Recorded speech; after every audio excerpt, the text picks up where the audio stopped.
We turn now to Article 12.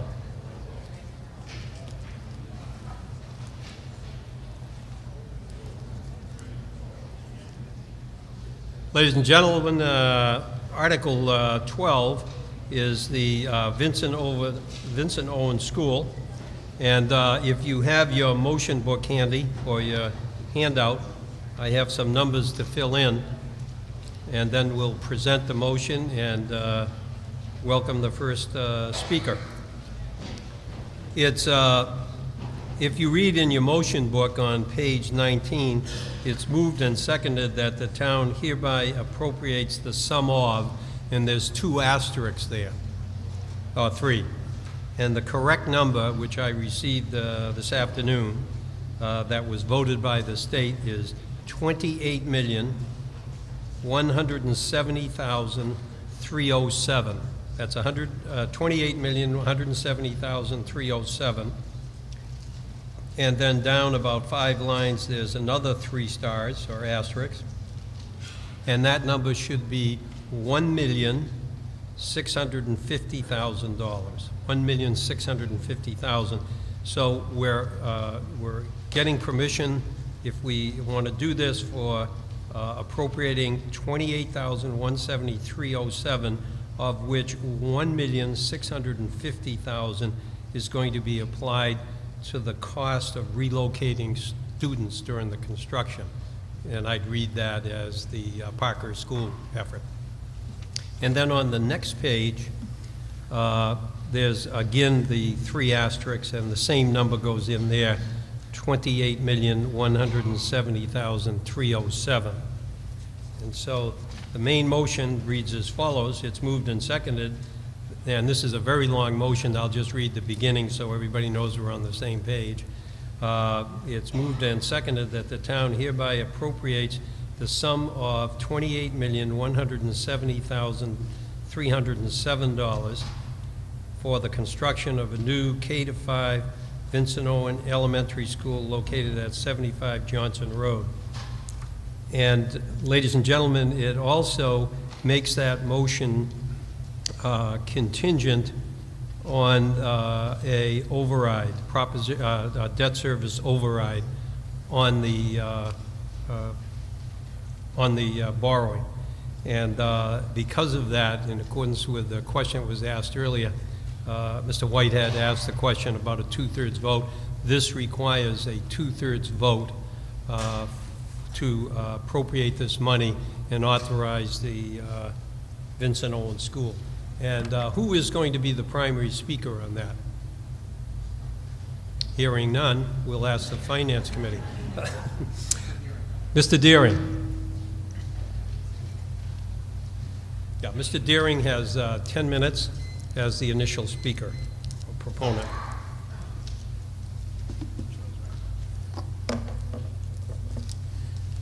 Mr. Moderator, town meeting members, my name is Bob Deering, and I approve this message.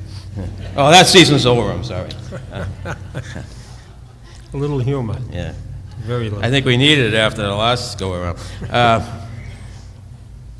Back in 2007, the MSBA sent us a letter asking us to rank all our schools from the Statement of Needs, and the EFPC and the school committee both voted the VO to be the #1 priority. Subsequent to that, they sent us a letter that they were willing to enter into a feasibility study agreement. And based on that, we came before this body, I believe in November of 2008, and asked for an appropriation of $400,000, and I think we came back the following November and asked for another $126,000. For a total of $526,000 to conduct the feasibility study for the VO school, which that process began in December of 2009 when we hired what they call the OPM and project manager, and then we hired our architect in, I believe, February of 2010, Tapé Associates. And so the process started with the feasibility study, and that wound up submitting that to the MSBA in the July of 2010. So I'd just like to kind of run through you how we went through the process, how we got to tonight, and where we're going. All right, these are the educational objectives that were outlined by the school committee for the VO school. And this is the current site. I just want to make you familiar with it. This is the existing school. Here's the playground, the parking lot, and as you know, it's a very unique site. From the top of the hill to the bottom, there's a change in about 60 feet.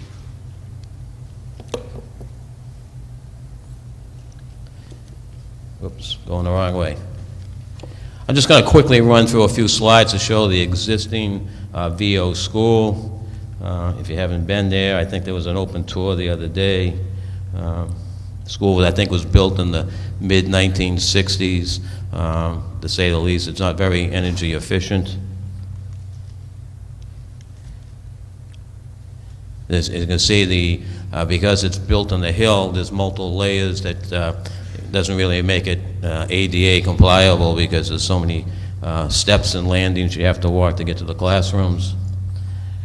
So during the feasibility study, we had to look at various options to satisfy the MSBA. And we went through and we actually had a series of 5 options. First option was a addition and renovation to the existing site using part of the existing school and adding on to it. That was option A. Option B was a school at the top of the slope.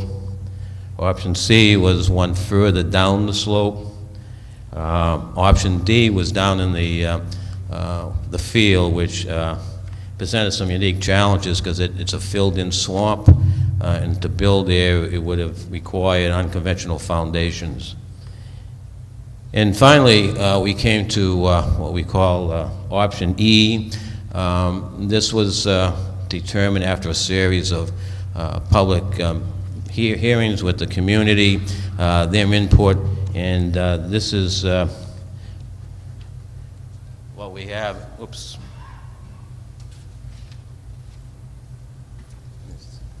This way here.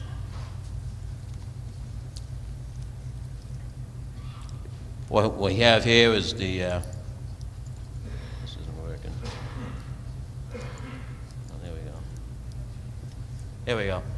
This is naturally the school. There's a large parking lot here. There's playing fields down here for the school children. And after a meeting with Traffic Advisory Committee, because they were kind of concerned with traffic on Johnson Road, we've actually expanded the parking lot up here and also made a hard top play field for the physical education. So in this scheme here, what it does is it increases the parking spaces down here, and it also adds so we actually added 43 parking spaces to the site because of this.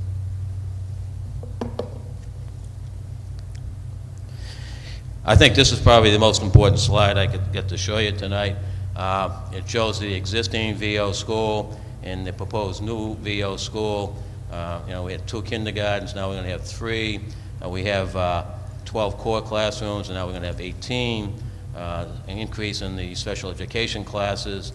When you get down into health and physical education, that's basically the gym. We're almost doubling the size of that. The media center, which is the library. Dining and food center. Now, I don't know if everybody knows, but the children at VO actually eat their lunch at their desk. So, we went from 0 to 6,400 square feet. Administration is a little large. So, the existing VO school is 33,140 square feet, and the MSBA, that's the number they approved, but they did go along with the number we have, which is 74,774. So you can see that we've greatly increased the square footage of the VO school. This is the floor plan. It's three floors. They're stepped back later on. I'll have sections of it. Here's the first floor plan. There's classrooms on the first floor. the cafeteria, music room, gym, the administration, and there's spaces for resource rooms. Second floor, the media room, computer room, the art room. Once again, there's classrooms, resource rooms, and special education rooms. And then here's the third floor. Once again, is classrooms and special education and resource rooms. And here's the sections of the school, one looking through the classrooms, the other through the library, and then through the cafeteria. And this is a rendering of what the second floor corridor would look like, and then this would be the stairs at the main entry. Once again, this is looking at the front of the school. As you can see it stepped back on the three different levels. You can see it better here. This is looking toward the administration end of the school. Now, because any of the options we were looking at for VO school, it was not possible to maintain the children in the existing VO school, and we needed to have swing space. And the Parkhurst School, which over the last 11 or so years has served for swing space for the McCall, for the Lincoln, and when we did the Ambrose. And so we decided that would be the place to go. Unfortunately, though, over the last 11 years, the only thing that's really been done to the Parkhurst School is improvements just to house the children temporarily. Hadn't been any real major maintenance or repair work done to the school. And if you look at Parkhurst, it's not just swing space, but a very valuable town asset that's been deteriorated over 5 years. There's sort of a double-edged benefit here, because when we use it for swing space, but the $1.6 million we're proposing to use to fix it up will make the facility usable. And the plan right now is that once we're through with swing space, that the school administration would move up there, and they'd have a permanent use of the building, and also in the future, which we don't know yet, it would be used for rented out or other school facilities. So this is not only providing swing space, but sort of making some sort of a long-term investment in a very valuable town asset. Once again, these are a few pictures of the inside of the Parkhurst School. Now this is, if you probably heard 3 or 4 years ago when the library ceiling fell down, well, this is the ceiling. And because the school was vacant and not being used, it was subject to some vandalism, and somebody got in, and all those papers and stuff were the result of vandalism. It's since been cleaned up this summer. The school department has some volunteer help, and they've cleaned it all up, and it looks a lot better than this. But that is the ceiling. Outside, you can see there's water damage over the door. You can see there's some masonry work that's falling apart. Here we have the pavement that needs to be repaired or totally replaced. Gutters and downspouts. This is just a closer look of it. Had a little artist up in that section. Exterior doors. You can see the doors have been there probably since the school was originally built. This is kind of a multi-purpose. You can see the vegetation that's growing. You can see that wall that's falling apart, and some of the work up on the roof. Once again, outside is pavement and vegetation growing around it. This is one of the bathrooms. So this is a menu of repairs that we're going to do to the school, which is far too many to get into tonight. But I've tried to highlight some of the major improvements that we're going to do. We can provide additional parking, drainage, repair the retaining wall, repair the roof. ADA, we are attempting to address ADA issues, not in total, because some of this is only temporary. When we get a more permanent use of the building, further ADA improvements will be made. Paint and patch, new gutters, new hung ceilings, new floors. We are going to replace the floor in the ceiling in the gymnasium, and we're also going to do repair work to the HVAC, which is mainly the heating system. So this is the real fact sheet that we really should be focusing on. The school will have a total of 74,774 square feet. The total project cost is $28,173,007. Construction cost is $21,731,066. So we have a project cost of $377 per square foot and a construction cost of $291 per square foot. The cost of Parkhurst is $1,600,000. Now I know the motion read $1,650,000. That's because in our MSBA form we include $50,000 for moving expenses, and it got put into the Parkhurst. So the net cost of the town is $17,998,485,000. Well, the projected start of construction would be in the winter of 2012. Project completion, we hope to bring the children back into the school in September 2013. In part of this project, we are making provisions for 3 additional classrooms. As you know, we haven't been able really to project our enrollment growth, and we build brand new schools, and 8 years later we're adding 12 new classrooms. So we are making provisions for it, but the way we're going to do it is it's an add alternate. So when I say the total project cost is $28,170,000, if the bids come in low enough, we will do those 3 additional classrooms, but it will not increase the overall cost of the project. So that a lot of the work will, if we do need them in 4 or 5 years, the basic shell and infrastructure for those classrooms will be in place, but only if the bids come in less than what we anticipate and we can afford it. And as I said earlier, we will have an increase of 43 parking spaces. So here's the cost, which is the project cost. Now, the MSBA, though they tell you you're going to get 40% reimbursement, it's a little catch there. It's 40% of eligible cost, and there's certain things that they will not reimburse 40%. One of them, which we knew, was... Mr. Deering, your time has expired. Do you wish more time, Can sir? I have 3 more minutes, Mr. Moderator? Moved and seconded that the speaker's time be extended 5 minutes. All those in favor, please say aye. Okay. Opposed? The ayes have it. Mr. Deering. One of the other ineligible costs is site work, and if your site work exceeds 8% of the total construction cost, that becomes an ineligible cost. So that is the $980,768.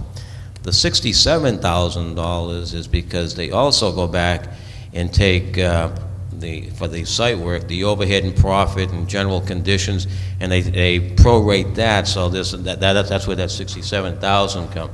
So when you subtract out all the ineligible costs, the basis for the MSBA grant is the $25,472,056. Take 40% of that, subtract it from the total cost, and that's how we arrive at the $17,981,485 for the total cost of to the town for the VO school. That is the end of my presentation, but before I close, I would just like to take a moment to personally thank all the members of the EFPBC, and I don't know if Brooke is still here, but Brooke from Talpay Associates. Unlike all the other school projects that we've done in the past, we've been able to sort of control the schedule and the pace that we wanted to do it and how we wanted to do it. Well, that's all history with the MSBA. They set the schedule. It's not very flexible, and you either meet the date or you're next in line in 3 years from now. So I said we started this process in March with a feasibility study, which we submitted in the first part of it in July.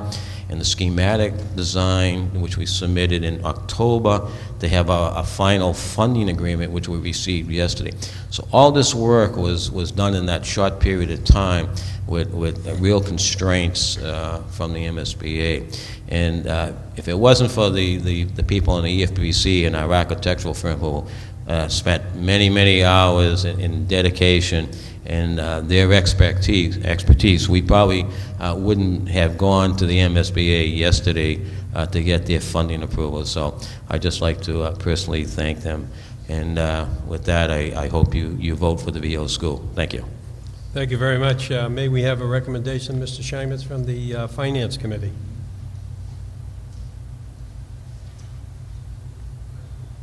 Yeah, we must have taken this up when we'd like to spend money. Hang on a second. The Finance Committee has recommended favorable action on this.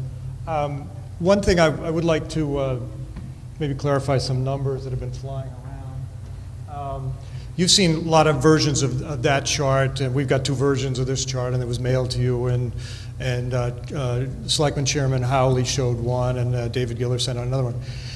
The only thing I just wanted to point out about this chart is that the last column here and the column on other people's charts show different things. And I found it confusing, so I thought I would confuse you more with my explanation. And I wish I had both of those columns next to each other. This column shows your total tax increase, includes all other tax possible increases as these projects come online. The column that was shown on David Geller's and the column that I believe was shown on Chairman Howley's is actually showing you what percentage of your total tax bill in a given year is the expenses that you're paying on VO and the Winchester High School. So they're telling you different things, so make sure you read the header on the column.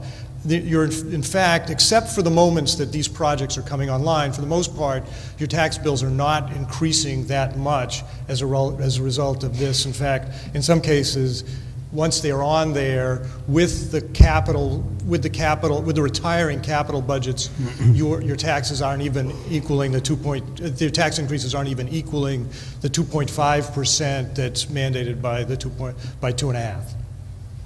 Further on the question, are you ready for the question, ladies and gentlemen? Okay. Oh, Mr. Strati?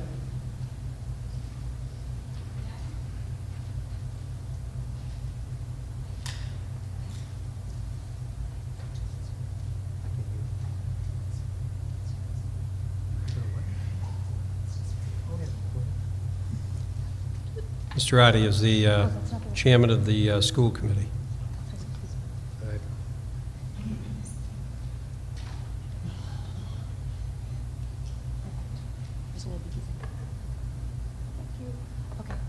I promise not to take too much time tonight. I know time's a ticking here. But I want to follow up on Bob's presentation and talk a little bit about why this project is necessary. That's the most common question I hear is, why are we even doing this, and why are we doing VO and not another school in the district? So there are three main reasons. There we go. This is a town-wide solution to our overcrowding problem that exists at every single school. In the past 10 years, we have seen a 25% growth in our student population. In the next 5 years, we will continue to see growth at least 10% more. A new Vincent Owens school will provide an additional 10 to 12 classrooms, including space that will loosen up at Lynch, and 7 special education spaces, which will accommodate our needs well into the future. Once VO is completed, we will be able to redistrict our entire town to alleviate the overcrowding that exists at every elementary school. We'll be able to recapture our art rooms, reclaim converted computer labs, and move occupational therapy from our hallways, where it is currently conducted in some schools, back into the specialist areas where it belongs. Our building conditions. The building conditions at VO, as you saw from Bob's pictures, require substantial investment. The building is not ADA compliant. It is a major waste of energy, and the building systems are in need of repair or replacement. Finally, this project allows for very smart long-range planning. This is something that, rightfully so, keeps coming up. We need to be looking into the future and be able to plan for it. We achieved that for this project. We attain some certainty in our capital budget because we will not need to tap it for emergency repairs to the Vincent Owen School. And we resolve our enrollment issue for many years to come. Oh, goodness. What did I do? Okay. So this is, for those of you who, for those of you who are a little more graphic oriented like I am, 4 little boxes. We're done with feasibility study. Our next step in this process, if we vote favorably tonight, is an override vote scheduled for January 11th, 2011. And then design and construction will begin, and we hope that a new Vincent Owen School opens in September of 2013. Bob covered the cost. So then the other question, the flip side, what are the consequences if we do not do this? What if we do not move forward as a town? There are several very real consequences that come because of this. Number one, we lose the Mass School Building Authority's participation in this project. That comes at a cost to this town of over $10 million. Number two, the Vincent Owen School building will need millions of dollars of repairs and renovations to its physical plant and systems. The cost of these repairs will be fully borne by the taxpayers of this town instead of taking advantage of MSBA's 40% reimbursement rate. Third, our schools will continue to be overcrowded with art on a cart and OT in the hallway. There's no easy solution to this if we do not go forward with the school building project. We'll need to move administration out of the Lynch School and into rental space to recapture some classrooms at Lynch. We may need to reopen one of our other aged school buildings, the Parkers, the Mystics, something like that, at a significant capital cost to get it up and running and at significant ongoing overhead, operating cost. And we will still need to redistrict our schools to find spaces for every single student. So this is easy. Instead of that long motion that you have in front of you from the MSB, I'll give you one in English. Our question tonight is simple. Will we, as town meeting members, appropriate the cost of this project subject to a successful override in January? Will we allow our townspeople to have the final say on whether they support the reconstruction of Vincent Owen? My hope is yes. I urge you to vote yes tonight to ensure our students have the space to learn, our town budget has fiscal certainty, and that we can take advantage of that 40% reimbursement rate being offered to us by the Mass School Building Authority. Thank you. Are you ready for the question, ladies and gentlemen? Mr. Conti.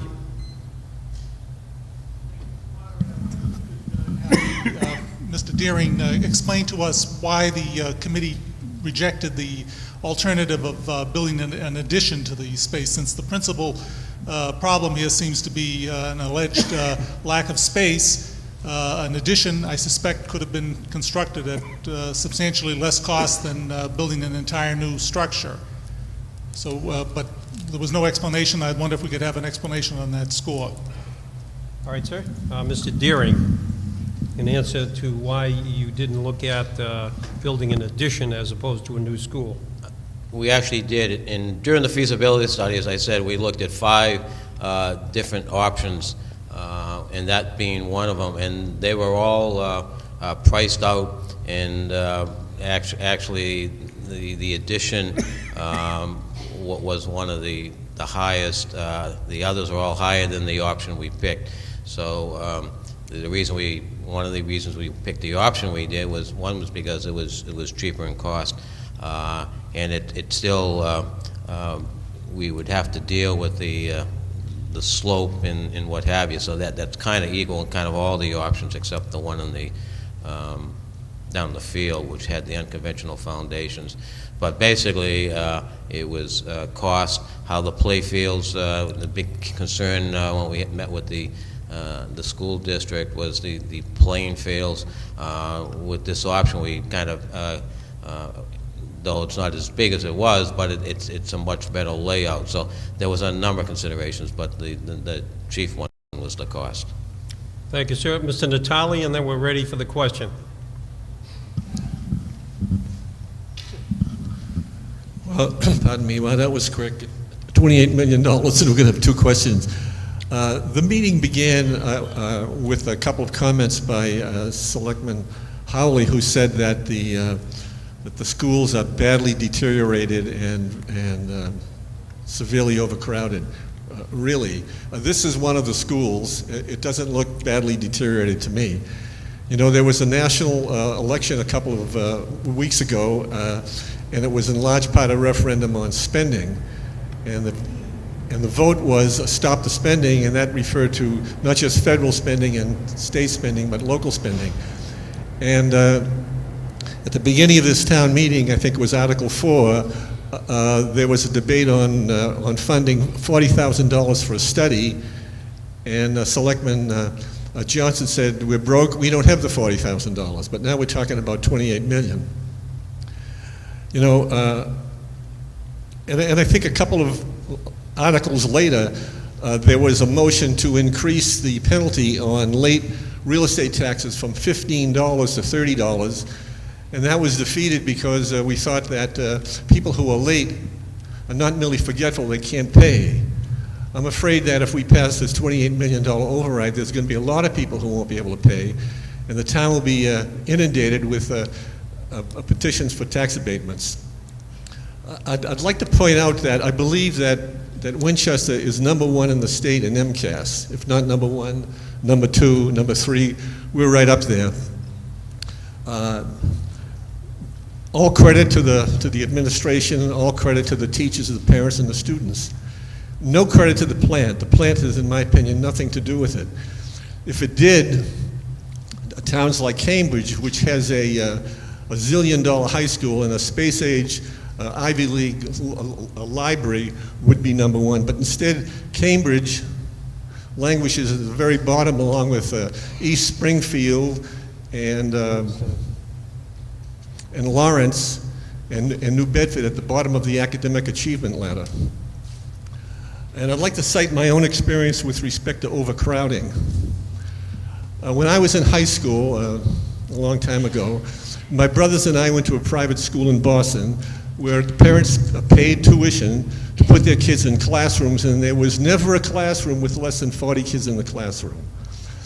It was a converted 5-story apartment house. Mr. Natale, your 5 minutes is up. Do you wish more time, sir? Yes, please. How many minutes? 2 minutes, 1 minute. Moved and seconded that speaker's time be extended 1 minute. All those in favor, please say aye. Opposed? The ayes have it. Mr. Natale. Okay, thank you. You're welcome. The cafeteria tripled as not only the cafeteria, but as the gym and as the indoor track. There were no outdoor athletic facilities whatsoever. But what there was is an extraordinary academic rigor, 4 years of Latin, 3 years of Greek. So I cite that as an example that the plant does not enter the equation at all as to whether it's a good school. You can have a great school and a lousy plant, and the opposite. I urge that this override be defeated. I urge a vote for financial sanity, and to not intentionally put an albatross around our neck that we neither need nor can afford. Thank you very much, sir. Are you ready for the question, ladies and gentlemen? Okay, this takes a 2/3 vote. All those in favor of the appropriation of $28,170,307 in accordance with the motion before us for the construction of the Vincent Owen Elementary School, please say aye. Aye. Opposed? All of the people voting except one in the affirmative, the chair declares that it's obviously more than the 2/3 and the motion passes. Article 13, to see if the town will appropriate, borrow, or transfer money from the town stabilization fund to do a study on the Winchester High School. That's on page 21, and it's moved and seconded that the town hereby appropriates the sum of $1.3 million for the cost of the feasibility study for the purpose of improvements and additions to the Winchester High School. And that motion reads as is written from then on page 21. And the chair recognizes Doug Marmon, I guess, it's your article, sir. Did you wish to you yield the floor to Ms. Girardi? And Bill, McAuliffe. Bill is the red tie guy. Bill's my backup. Just a very quick introduction to this article. I know that the schools come before you with several very important things, and I just want to assure you that we do not come to you lightly.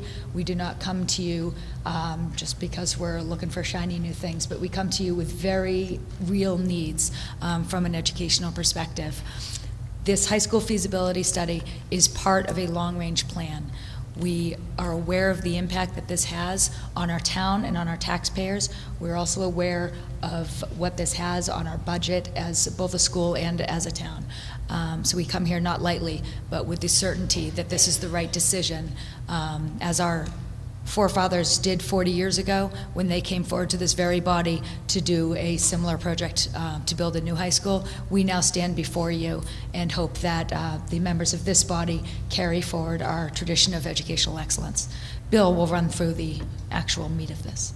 Okay, Bill is the primary speaker, and as such, Mr. McAuliffe, you will have 10 minutes. Thank you, Mr. Moderator. Good evening. I know it's been a difficult town meeting with difficult decisions to make, and I commend all of you for your dedication and service to the community in weighing all of those difficult decisions. I'd like to take a few minutes to provide some highlights and some details related to Article 13.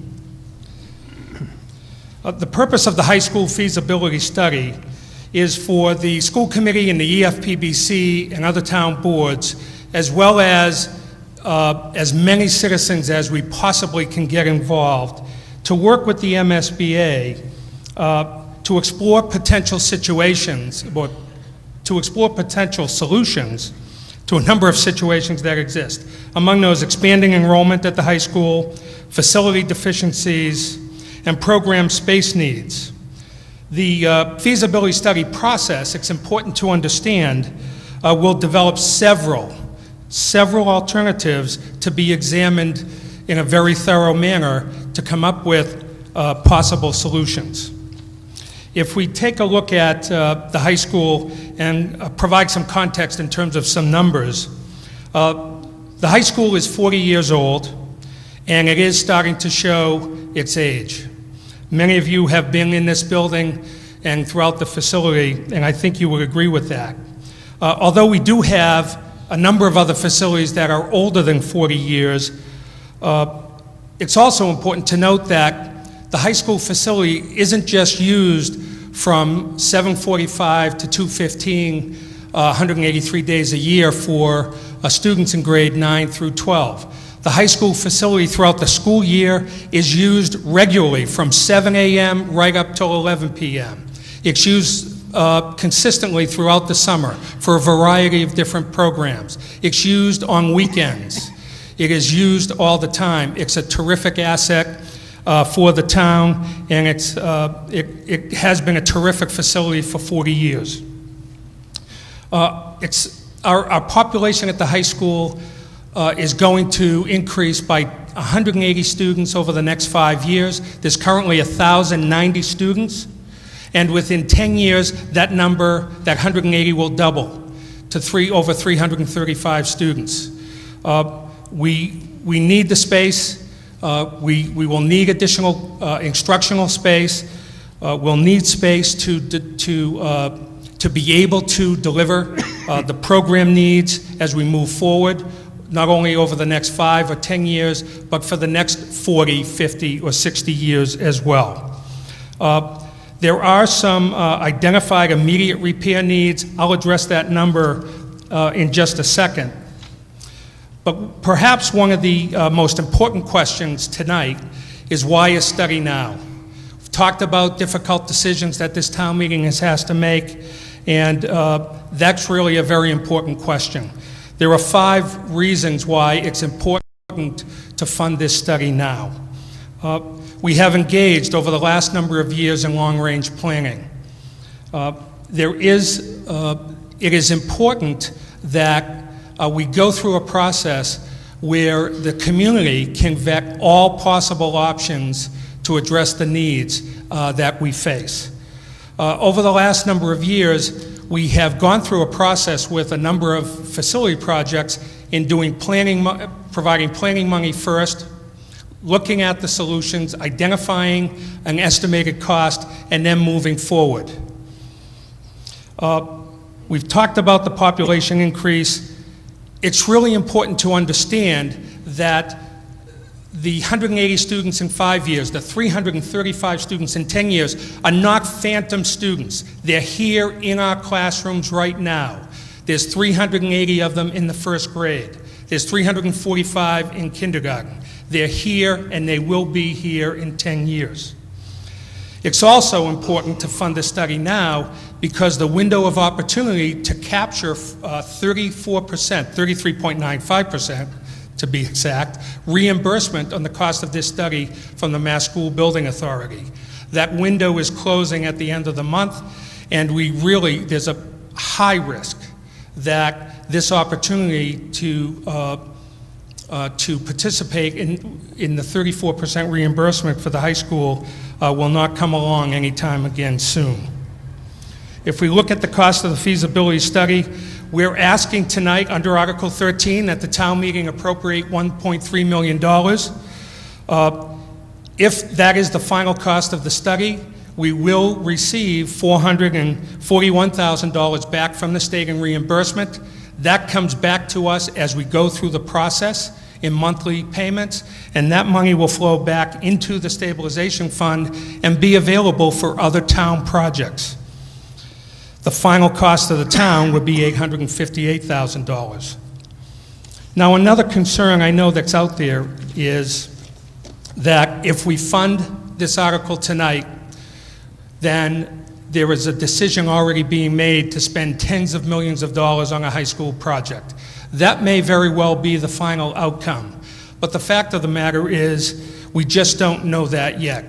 And the importance of going through the process of a feasibility study is to determine exactly what is needed and what project or what solution makes the most sense for the citizens of Winchester and for the education of high school students.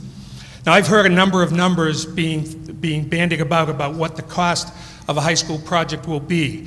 As far as I know, there are only 4 numbers out there that have been published, and they're projected up on this chart. One number is $30 million, and that's a number that comes from a program that is operated by our facilities department, a software program called VFA Software, and there's all kinds of comprehensive information that's in this software package about all of our town buildings and all of the building-related infrastructure to each of these facilities. And the estimated $30 million cost is an estimate that this software system has projected based on 3 categories. Facility-related infrastructure and systems that are currently identified as critical or potentially critical or necessary but not yet critical. And those items run the gamut from electrical service, replacement and upgrade, to the exterior walkways being made ADA compliant and everything in between that. The other 3 numbers on this chart are numbers that come from the 2007 Schools Master Facility Plan. And in that plan, it was a long-range plan that was developed.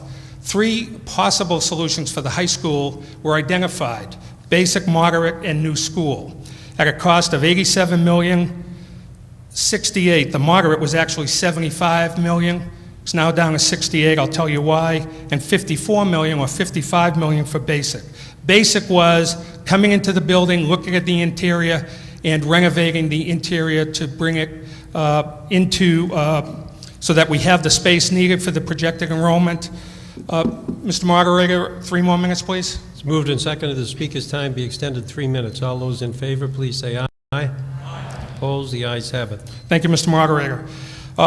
And the moderate renovation was to do the entire interior of the facility as well as the exterior, windows, high-performance skin, roof, all of that. We really don't know at this time where we're going to to fall, and that's why it's really important to do the feasibility study, to be able to look at all possible solutions. In the last 5 years, about $7 million has been spent on repairs and upgrades to this facility. Part of the feasibility study process, it will be very important that we look at retaining that investment and not to just throw that money away. Some of that investment has happened right here in the auditorium. Mr. Natale said, look around, it doesn't look too bad. He's right. So it's important that as part of that study, we really look at areas of this building where money has been spent, systems where money has been spent, and we look to retain that investment. That'll be an important part of the process. And then the timeline. I think it's very important to note that if you look at this graphic, if you approve the funding for the feasibility study tonight, it will be a minimum, in my estimation, of 2 years before any kind of a high school project comes back to town meeting and then ultimately to the voters for approval. We have to remember that the feasibility study and approving a feasibility study is just the first step, the first approval among many along the process that will be needed.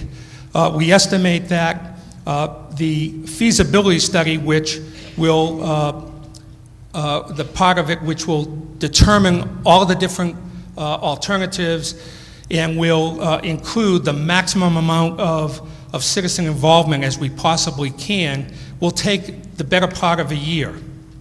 It will take another 6 to 7 months to, if a preferred option is identified and that's approved by the MSBA to move forward and finalize those plans. And then once that's done, there's yet another MSBA approval before we go to 2 more approvals by the town residents, one at town meeting and one at an override. So this is a very aggressive timeline, in my opinion, doesn't put the next citizens' approval vote out for 2 years from now. If there's any questions, I'm happy to answer. Oh, I'm sorry, one more thing. On a related topic, I'm happy to report that one of the oldest traditional Thanksgiving rivalries game will be played in another week, and it's at Woburn. Hope you can attend. Go Sachems. Thank you. Thank you very much. Further on the question, Mr. Conti. I wonder if we could have some explanation about the issue of overcrowding, and we're anticipating 335 new students over the next 10 years.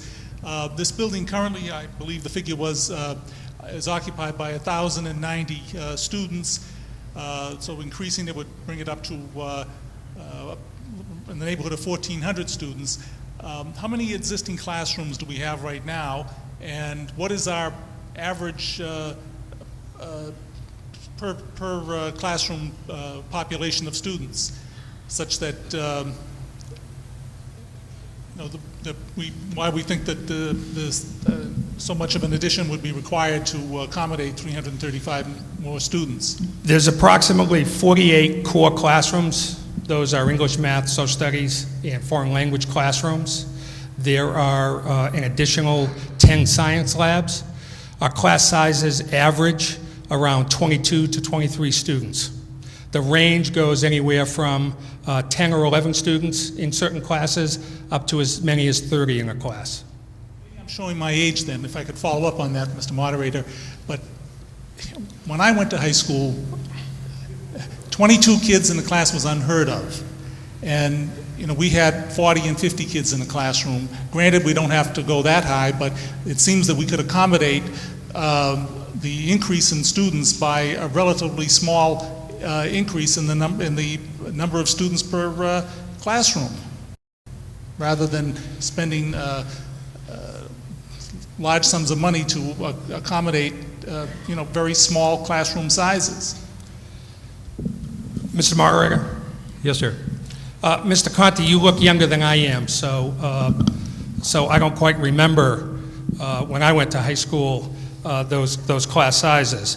But I will tell you that what's an important part of this study will be to take a look at not only the facility deficiencies and the space needs, but also how we'll look at our program, how we're delivering the instruction today. That has changed since I went to high school. I'm sure it's changed since you went to high school. That's very important. One of the major deficiencies in this building are the state of the science labs, which take up about 20 to 22,000 square feet. If we don't do a project at the high school, if the feasibility study is not approved, and down the road the citizens don't approve a project, we will have to spend millions of dollars upgrading our science lab facilities.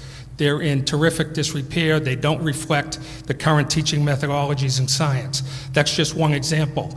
The master facility plan did identify as an advantage to doing work in this building that the 280,000 square feet, which this complex makes up, will accommodate up to 1,600 students as long as there are interior renovations and adjustments made in order to accommodate those students. Are you ready for the question, ladies and gentlemen? Yes, sir. I'm sorry, recommendation from the Finance Committee, please. Thank you, Mr. Fresno. Take your time, sir. Yeah. It's only 10:30. You didn't have anywhere else to be. The Finance Committee recommends favorable action on this. We especially like the idea that almost 40% of it will be paid for by the state. Further on the question. Oh, Mr. Natali. 40 years old. It's kind of amazing. My house is 125 years old.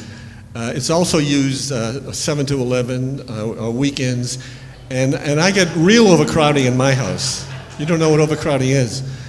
You know, I see four classrooms right in this room here. We could have two classrooms here, front and back, two over there, and we could also use it as an auditorium when needed. I don't get it. It doesn't make sense. I'm not sympathetic to overcrowding. It's such a loaded term. 22 in a classroom and 30 in a classroom, that's not overcrowding. Thank you very much. May I finally make this observation? It's too bad that this vote is not a secret ballot, because many members, not wanting to appear stingy or against the children, will go along with the override lobby. But in January, there is a secret ballot, and people are protected from political correctness and pressures from the neighbors. And I predict the result will be a lot different than the unanimous vote, or almost unanimous vote, you're going to get here. Thank you very much. You're ready for the question, ladies and gentlemen. Mr. Crockett. Someone else? Mr. Crockett.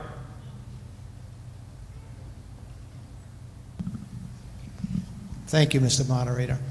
One of the things that bothers me that I can't seem to get through my head here is we just voted this business about the Vincent Owen School, and we talk about blue ribbon schools and top of the crop high schools and all that sort of thing. But the problem I'm seeing is, why didn't we fix some of this when we were doing the renovations and building 2 new schools?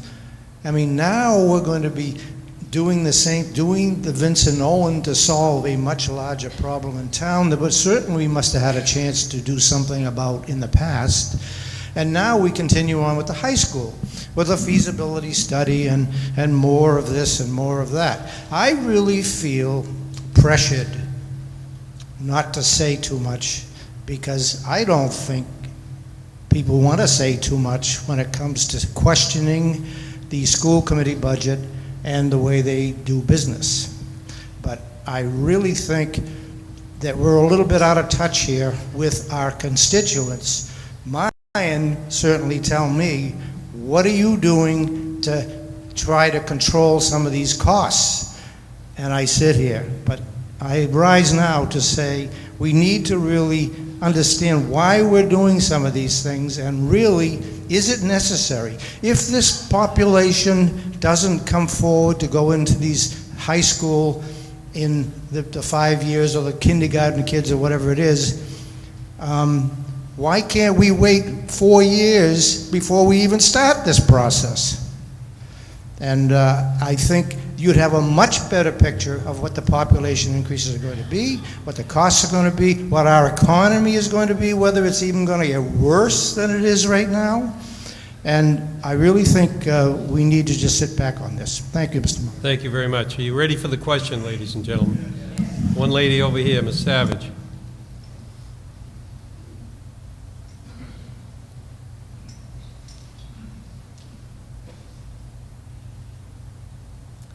Hi, Carol Savage, Precinct 5. I have students in the high school, and for a number of years I've volunteered in the town or worked to advocate for various overrides for the schools, very committed to public education. I've been very impressed in this town with the level of commitment and pride we take in public education in Winchester, and it's a long legacy, starting with, when you read the history of Winchester books, how dedicated the town founders were to create the best possible school system that we could. And that has not been easy over the years. There has been a lot of work by a lot of people on a lot of tough decisions and a lot of selling of the public on each one of those investments over the years, and they are not easy to sell. When I looked at these numbers, and there are hard numbers to look at, it made me pause about that history of, now my kids have been entirely through the system, and by the way, this building does need work. It does need work. You should come in and take a tour of it and see what is done, what is remarkably done within these walls, and I just think you should hear that from a parent. The kids and the students work very hard inside these kind of shabby walls, and some of them came to the school committee meeting last week to talk about that. We should be very proud of them. And I pulled some data, as I am prone to do, from the Mass Department of Revenue website. The furthest back that the average property tax bill data goes is 1988. But in 1988, Winchester's average property tax bill was ranked 7th in the state. Now we're ranked 15th in the state. And our average property tax bill is about $8,800. Now, the 7th ranked property tax bill is $10,900, and it's the town of Concord, and next to that is the town of Wellesley. And I know, for one, we'd once talked about the W towns, and Winchester was one of them. I don't hear that phrase used that much anymore, and I'm not sure why. When I mention Wellesley, everybody says, oh, Wellesley. Well, you know, let's talk about this. Let's have conversations about what we can and can't afford, what we do and don't stand for here. And I'm not trying to be insensitive about the tax burdens. I know that it is hard, and I don't want to be trite about that.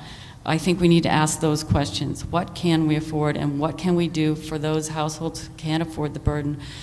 There's interesting things in the Winchester's history about that as well that we can read about. We're a very resourceful town. We can roll up our sleeves. We can figure out how to maintain the highest quality education for the future. My children will be long gone. And now I'm in the place where I can say, we need to do this because it's the right thing to do as a community. Not because it's going to benefit my kids down the road, but for the next generation of leaders. We need to be committed to this. And so we need to be committing to the conversation. I know it's popular to be anti-tax now, but that protest, the Tea Party protest, was about taxation without representation. We are the representation. We are the community. We can go out and we can talk about the need, because we do understand it. We heard the numbers. It's our job to go out and talk about this. So this may be my parting speech, but it probably won't. My kids will be gone, but I believe in the next generation. I think it's our job to do what we can so the next generation can lead as well. So that's my piece. I will try to make this data available. I made some copies. I'll put it on the table out there. I think we just need to reflect on what we stand for as a community and what we're willing to sacrifice and how we come together and support those who can't afford the tax burdens so that we can all march forward together and be proud. Thank you, Carol. Are you ready for the question? How long are you going to speak, sir? We're getting late here. I think we're killing this to death. Come on down.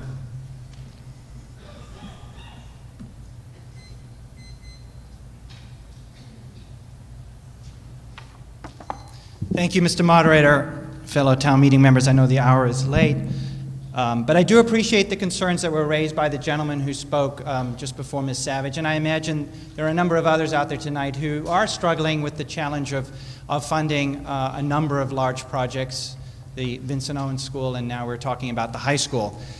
So I'd like to just offer a few quick thoughts, which I hope will provide some helpful context as you deliberate with this decision. As some of you know, I have the privilege of serving as the representative for Winchester in our state legislature. And in that capacity, I speak regularly with Catherine Craven, who runs the state's school building authority, and with her staff. The MSBA has been under tremendous pressure. They are funded with 1 penny on the sales tax. As we all know, because of the recession, state tax revenues have been down, and the MSBA's funding that's available to them to appropriate to cities and towns has been far below the expected amounts when the MSBA was set up several years ago. They have an extremely rigorous and comprehensive process for determining schools that are eligible to be accepted into the program. The Vincent Owen School went through that process, and the high school has as well.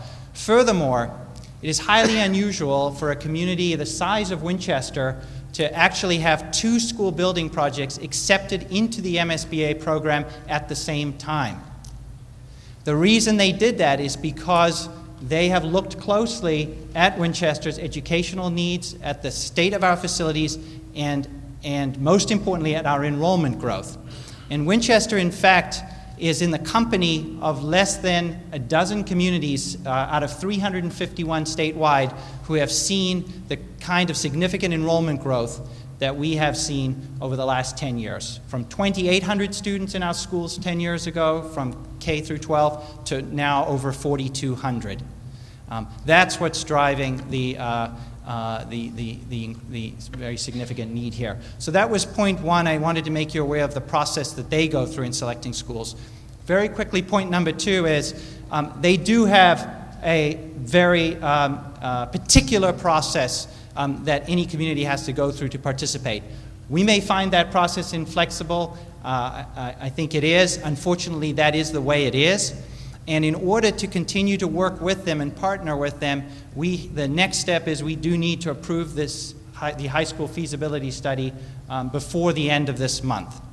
If we choose not to approve it, if we choose to delay it, we risk the MSBA no longer partnering with the town of Winchester on the high school project, and there's certainly no guarantee that the high school will be accepted back into the the state's school building program down the road.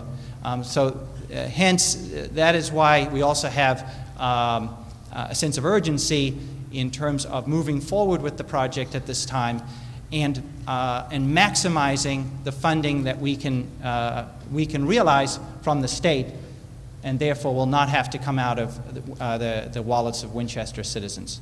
So I hope that's some helpful context as you deliberate tonight, and I hope we will move forward and approve this article and continue ahead with the project. Thank you very much, Mr. Moderator. Thank you. Are you ready for the questions, ladies and gentlemen?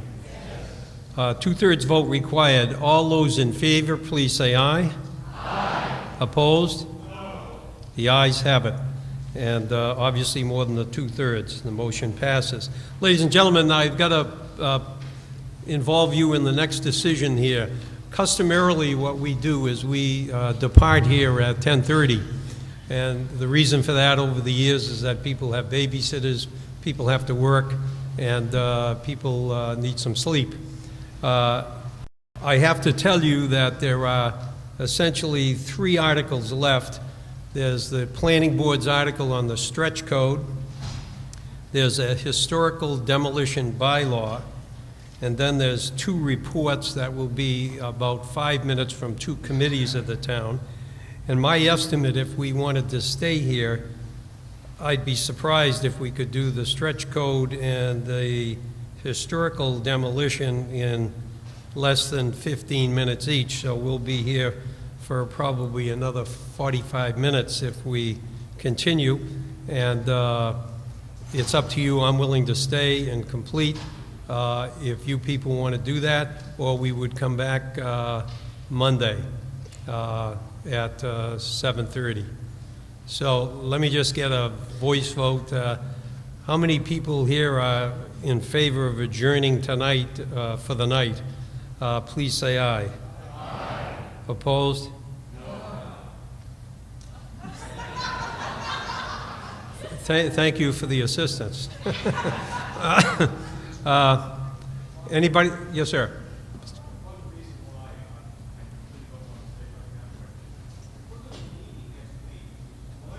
We can't hear you, sir. Wait till... I'm just concerned that we'll have a quorum if we try to do this. What's left over is not the most spectacular and exciting stuff. And it's the Monday of Thanksgiving week. So to get the needed quorum to get business done, I would think, you're better at judging this than me, but I would think it's doubtful. Well, I'm willing to do it either way. Yes, ma'am. No, oh, wait a minute. Where you go? You raised your hand and now you're leaving? Permission granted. Yeah.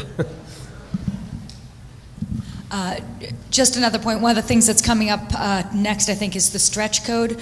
And there is an application due tomorrow for the green communities. One of the pieces that we would need to approve tonight in order to become a green community in Massachusetts is the stretch code. So if town meeting adjourns until Monday night, we will have lost the opportunity to become a green community for this year. Okay, so we could vote on that without even listening. Yeah. I'm going to continue on if there's no serious objection. We'll try to get this done, and I would encourage I reviewed both of these articles, and I would encourage the proponents to keep the speeches and the number of speakers short. I think that there is consensus by all parties in the front of the room here and on these articles, and we don't need 6 and 7 speeches. We'll close with, we might call Mr. Natali right after the first speaker. Okay, so we'll turn to Article 15, which we have is the stretch code. And the motion that you have in your book is incorrect, and let me read it, the new one. It's moved and seconded that the town meeting adopt Appendix AA to the state building code entitled the Stretch Energy Code. The reason for that change is the town of Winchester many years ago had its own building bylaw. And 20, 30 years ago, they accepted the state bylaw, which is now the state building code is our building code. And the current building code has an appendix in it called AA, and it's the stretch code. And the town does not have to accept that, but they have the option to do that. And so what with a vote here as presented will be for us to accept that. And to save time, the reason this wasn't acted on a couple of weeks ago, it was postponed because there was an outstanding question. And the outstanding question, and I think Mr. Howley suggested this, that we try to clear up that question before we made a final answer. And the question was this, that if we adopt this code, how will that affect the Hamilton farm? And the theory was that it might impact the amount of money we're able to recover from Abbott if we change the criteria for the code. That was one question. And the second question was, they're out of the deal now, and if we go back on the street with the deal using their plans, will the new builder be able to use their plans? without adopting the stretch code. And I think if we could get an answer to that legal opinion right off before we start, that might save a lot of time and debate. Thank you, Mr. Moderator. As reported back to the town meeting at our last session, I was awaiting an opinion from outside counsel Meyer Conley Simons in Cuthan, who was my legal consultant when we did the original documentation and the 5 amendments to the Abbott development. They have independently reviewed the question, as have I, and we both reached the same conclusion, that the town's adoption of the stretch code with an effective date of July 1, 2011 would have no effect either on the town's $1,655,000 in deposits already received, or the $1.6 million claim for the outstanding liquidated damages. That's point one.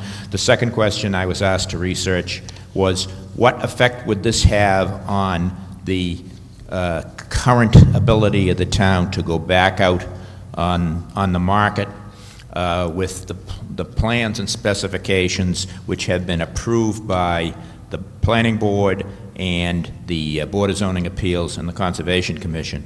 I reviewed that on my own and reached the conclusion that the special permit and the comprehensive plan, special permit issued by the Board of Zoning Appeals, the comprehensive plan issued by the Planning Board, and the order of conditions of the Conservation Commission would not be affected. In other words, those plans would still be in full force and effect simply because they are not building plans, they are conceptual plans. Having reached that conclusion, I asked the zoning enforcer, Mr. Weil, I asked the town planner, Betsy Ware, and I asked the town engineer, Beth Rudolph, to either confirm or deny my conclusions. All 3, I'm pleased to say, have confirmed my conclusion. Thank you very much. Wait, which is yours? That one? There. Yep, thanks. Mr. Vattaro. Thank you, Mr. Moderator and Town Council, for returning my notes to me. First, this is sponsored by me. This is not a planning board motion. The planning board isn't significantly involved in this. This is to expedite things. I would not be going forward without the support of the selectmen in clearing up the issues that you just teed up. 4 points tonight. The first point is the Green Communities Act, and qualifying for it is still an opportunity. You see the background on the slide. The bottom bold is probably the key one. We now have some experience qualifying. What does it mean financially to the town? We qualify for grants on an annual basis. The first round qualifiers got $150,000. That is the expectation if we qualify by passing this tonight. There are 5 criteria for qualifying. This is the last one. Just one clarification, because there was a question. I don't see Ginny Reeder here, but maybe she's here. We did not actually vote to put photovoltaics on the transfer station site. We voted to study that and to put the zoning that would permit it if the study came out favorably. It's a subtle distinction. Second point, what is the stretch code in essence? Here's the actual literal language from the Mass General Law, which is to require residential construction to minimize life cycle costs, and that's the essence here. There are upfront costs that are paid for by reduced energy saving costs. The easiest way to do this is to adopt the stretch code, which is based upon model building codes I'll get to in a second. Stretch code, nuts and bolts, the town energy coordinator, Susan McPhee, will follow me and give you a little more detail on this. But the essence of it is the Mass General Law, assuming this gets adopted by the IECC, this will go into effect for residential 1/1/2013 anyway. It already is teed up to do this for commercial. So what we're talking about tonight is whether we want to accelerate that by 18 months. And I'll give you the 2 reasons coming up right now. First reason is quality control. Right now, what we're hearing anecdotally in the marketplace consistently is that consumers, builders are building to this standard anyway because that's what the market is requiring. So passing this would not noticeably change what existing practices are. So you say, well, why make it a law? It turns out that this is the sort of thing you can't tell once the sheetrock is in place, once the construction is finished, whether what you've got really is doing the job. And that is one of the points. That you have the stretch code, you have some certification that it actually has met that criteria. It's not the sort of thing building inspectors have been trained to do. That's why you have a special inspector for this purpose, a special certification. So it does increase the quality control for the original purchaser, whether it's the homeowner or the builder. And then downstream, the subsequent buyers know that the property is meeting the higher standard and has got better life cycle costs. Very briefly, where does this come from? This is not made up by a group of tree huggers. The International Energy Conservation Code is a model code created by a consensus process involving a lot of environmental engineers and building engineers. I think I'm going to skip that in the interest of time. The second rationale is qualifying for the Green Communities Act and the possible uses for the money coming that we would get from this is listed there. Basically, we can use the money to leverage. We can use it to pursue some of the capital projects that we aren't getting to for energy conservation. We can get there faster, and then it saves the capital money, it saves the energy. I've been authorized by Bill Swanton, this will save one speaker, to say that the Energy Management Committee supports passage of the Green Communities Act. Okay. Thank you very much. Further on the question, yes, ma'am.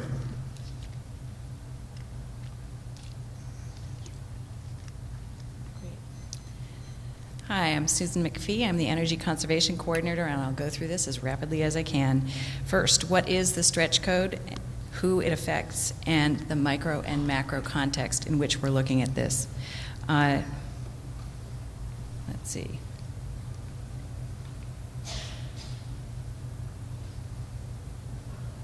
How do I do this?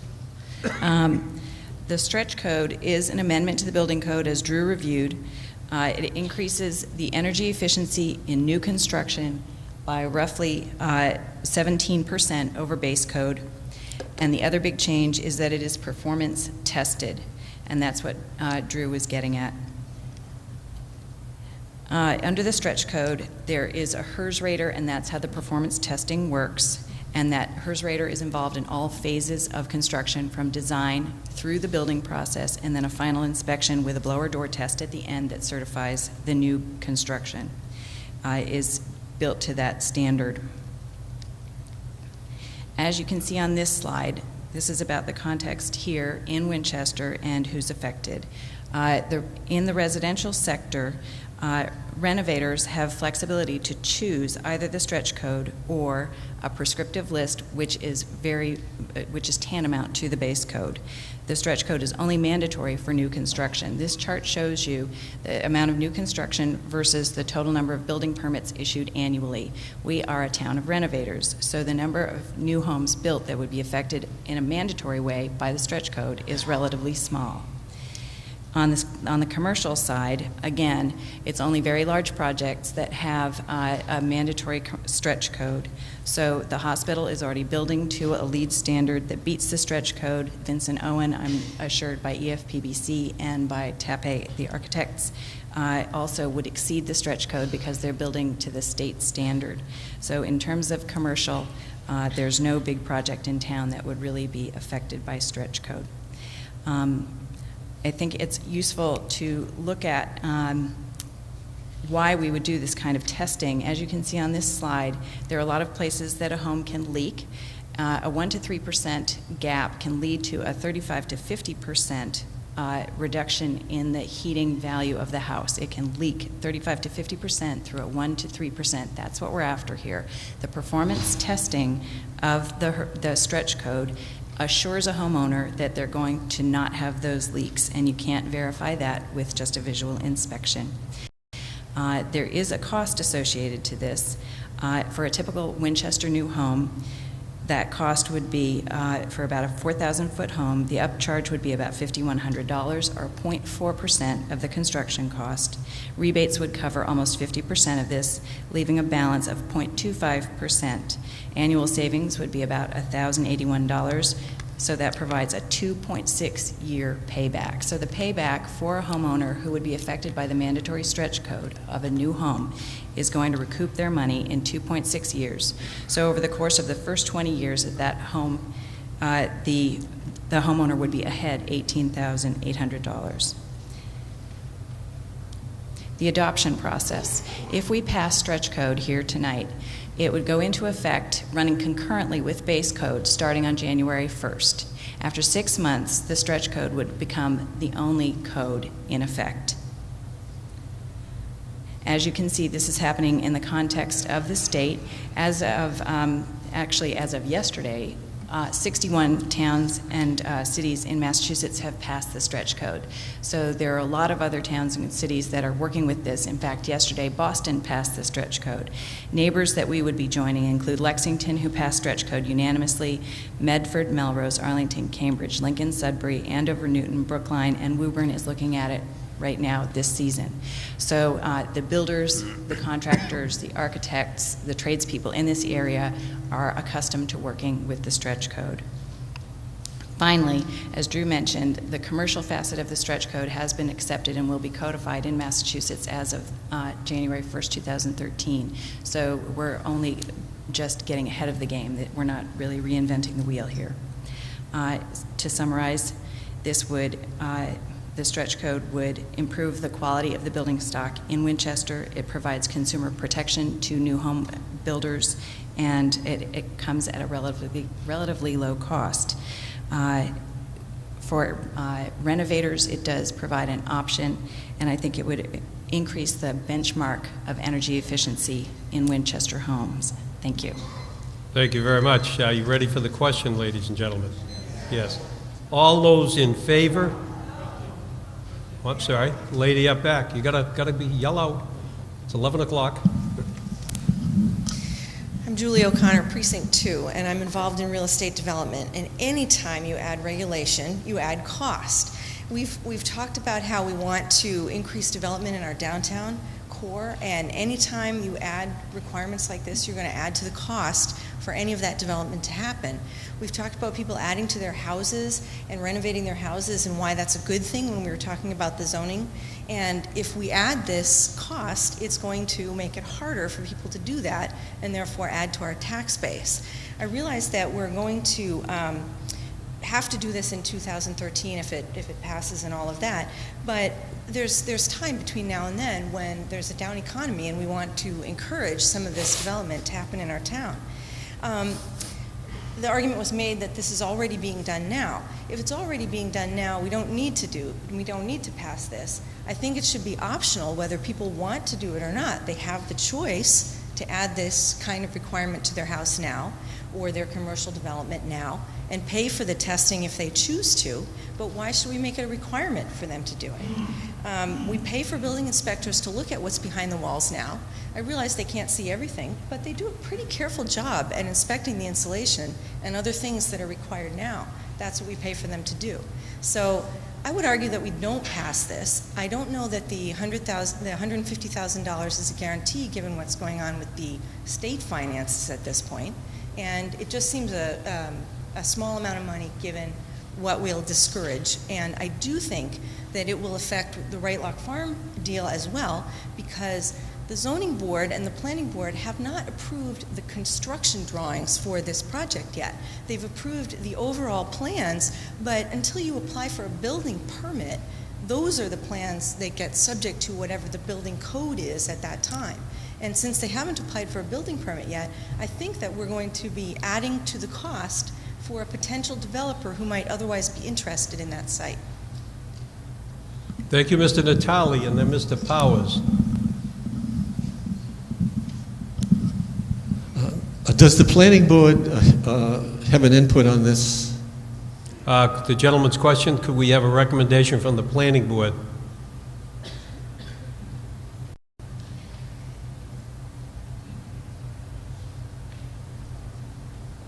This is not a planning board motion. The planning board did not review this to make a recommendation. It's not considered to be, building code is not what it considers in its strike zone.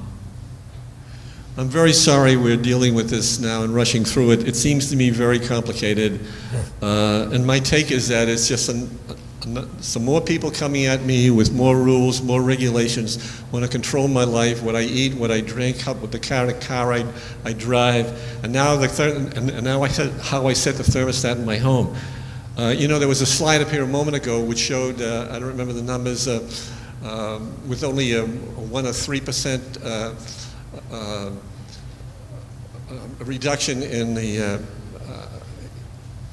I'm sorry, I don't have the numbers, but it seems to me that we're striving for an airtight home. Well, airtight home also means no air turnover can lead to all kinds of respiratory problems, that may come down upon us in the future. I don't think we have enough information. There's a page here which says why we should pass the stretch code. I'd like to hear from somebody who knows why we should not pass the stretch code. We just don't have enough time to review this. I'd like you to vote no. Mr. Powers. Wait for a mic, Steve. Thank you. It looks like on the surface that there's no problem, but I would ask town meeting to look at the figures. 351 communities, 61 have accepted it. There's a reason why the others haven't accepted it. They might have looked at it longer, but my question would go to the selectmen. I'd like to know what has changed. They didn't want to do it because of the farm, and now we're going to have to sell the farm, and this seems like this would affect it. Will they answer the question as to why we'd rush to do it if, as Mr. Bottaro says, in 2013, it's going to come anyway because it's going to be state mandated? By then, maybe we will have sold the farm, but I think it's certainly going to affect the purchase price. If I'm the one buying it, I'm going to subtract the amount of the stretch code requirement from my offer to the town. Thank you. Thank you. Mr. Howley. Yes. What has changed is that the legal obstacles, which town council referred to, have been removed. And rather than think that this is something that we're rushing through, this is in fact something that I think was first to be considered over a year ago, was then to be considered in the spring. There's been numerous public sessions and discussions with builders and contractors regarding this. The Board of Selectmen have voted 4-1 in favor of the stretch code. And with regards to the farm, I think our nearest comparable, once we realize that our schools are all needing to be built to a standard that exceeds this, the hospital renovation is being built to a standard that exceeds this, our nearest comparable in the residential market, I would say, is probably the Greystone condominium project at the Pansy Patch. That voluntarily the owners have built to a standard that exceeds the stretch code. And the reason they've done that, and the reason that they have marketed the property in that way, is because that is what people want to buy. So yes, it will cost more money to make these renovations at Hamilton Farm, but I also believe that a project that is being built there, that is being built on open space next to trails by an historic farm, and if the Greystone condominium project is an indication of the market, which is selling well, in fact, that project must be built to these standards, and it will be marketed in that way. And I would argue quite the reverse, that if in fact the homes that are built there are not built to that standard, in fact, they will bring less money. So I think that this is what the market is looking for. We understand through our building inspector this is what renovators are looking for in town. I think we can have this debate in the real estate community. I understand how they might say that, but I believe this is where the market is going, and the board is comfortable that as a community value, this is something we should do. Yes, sir. Mr. Peters, then Mrs. Crandall. Thank you. I have a question for either Mr. Bottaro or Ms. McPhee. In terms of whether or not this applies to renovations, I'm looking at the handout, and I don't see how you get at that. If I look under 101.2 scope, and I look under the 7 exceptions, so can you explain just to whom this would apply. Thank you. Ms. McPhee. Thank you. I agree that's very tough reading. We've been through a lot of seminars on this, and renovators have a choice between, it's called the prescriptive path. They're having trouble hearing you in the back. Sorry, it's called the prescriptive path. Renovators get to choose between the prescriptive path, which is a checklist. It looks like a menu, and it basically adds up to the current base code, but slightly tighter on one seal. So you can choose that, or you can choose the stretch code. I think renovators would 99.9% of the time choose the prescriptive path, which is the base code. Thank you. Mrs. Crandall.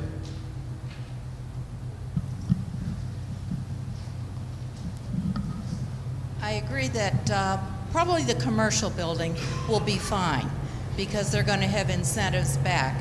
Hold on just a second, Mary, until the train goes by. Mrs. Crandall. Probably the commercial end is going to be fine because they're going to have benefits of going with the green plan. I'm not sure on the farm development, is somebody going to be willing to pay the land cost that they paid before, or is this another thing that's going to draw down the price that we might get back for the town? But the hardest end of the people being hurt, I believe, are going to be the people that want to do renovations and want to do additions. They're definitely going to cost more than what they can do today. We are into hard economic times. We're asking people to pay more. We're asking them to pay overrides, increase taxes. And if this goes through, it's definitely going to have a cost. Last year's pass-out we'd have very little response on the residential end. It would not damage them much, but I would argue that's not going to be the case. Thank you. Thank you. Does the Finance Committee wish to weigh in on this?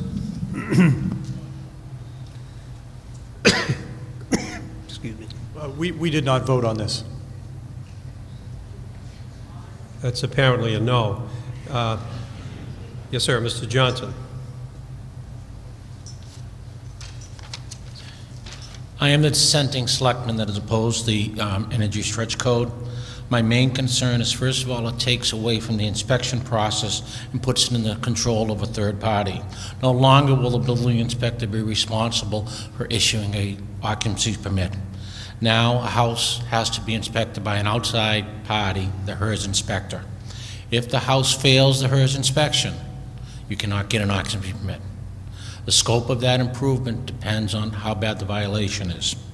When we originally looked at the stretch code last year, we were told the HERS inspections were done and paid for by the utility companies. At the latest information we received Monday night at the Board of Selectmen meeting, we were told that the HERS inspection is now the responsibility of the builder or the homeowner. We are truly increasing the cost of the property. This is no longer this is now a mandatory expense. You don't have any options. You have to pay for an additional cost for energy efficient equipment, which is a good idea, but you have to do it. You don't have that decision. You also have to pay for that and carry it on if you're mortgaging the property through the life of the mortgage. True, you may get rebates. True, you may get incentives from energy savings, but you are going to have to carry this expense, and it is your burden as the homeowner who is the ultimate owner. Yes, the lady in the red sweater. Yes, ma'am. 1 second. Wait, 1 second. There you go.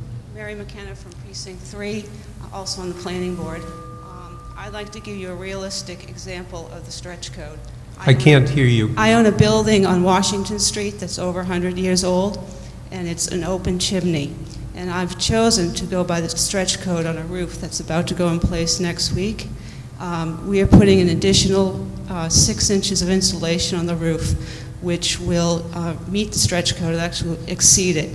I'm going to get a rebate that's going to pay for that additional insulation, and over the life of the roof, I'm going to save $30,000 in heat.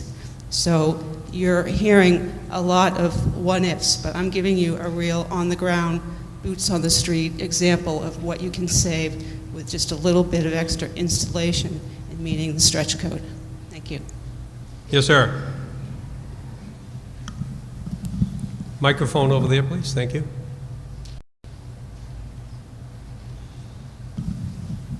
Thank you, Jason Lewis. I'd like to express my support for this article as well.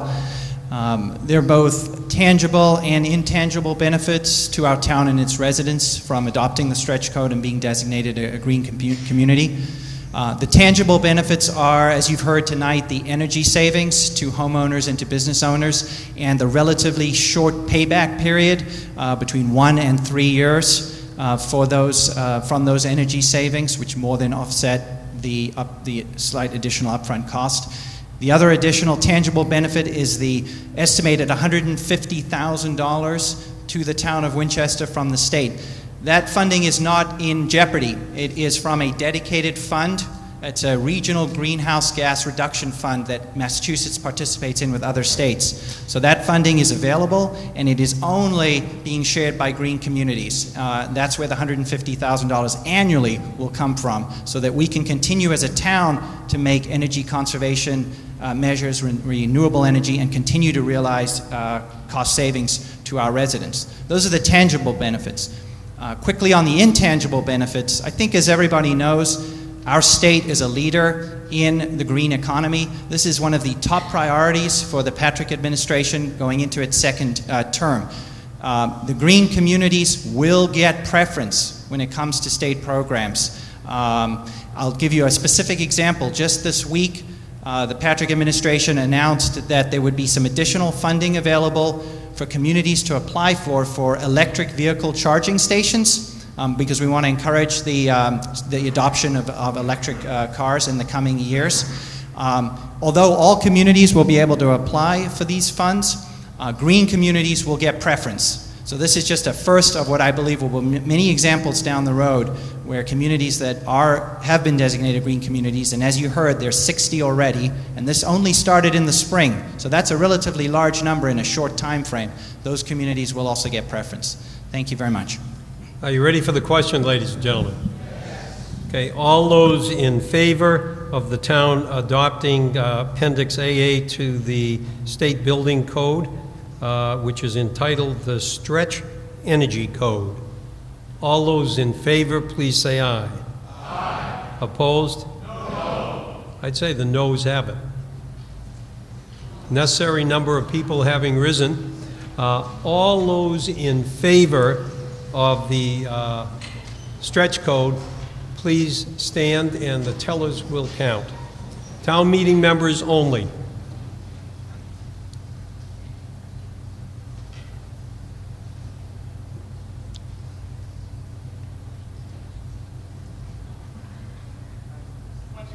Twenty-one. 17. 16. Yes. No, up to the, yep.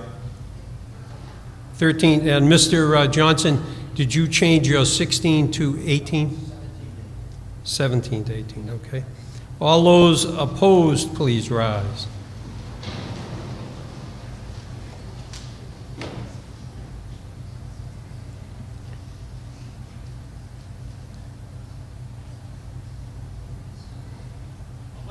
Eleven.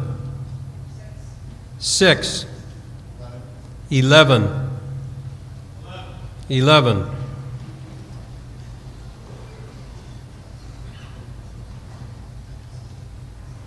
68 in the affirmative, 39 in the negative. The stretch code passes.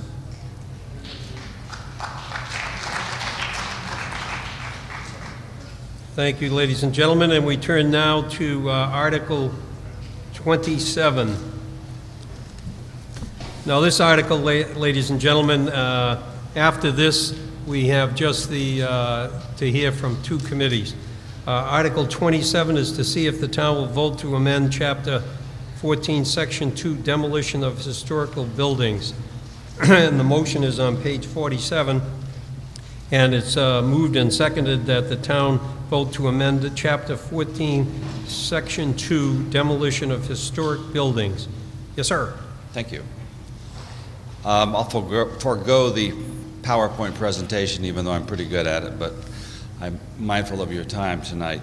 My name is Jack Lemenager. I'm the chair of the Historical Commission, and I will jump to the purpose of my appearing before you tonight and cut out the preamble.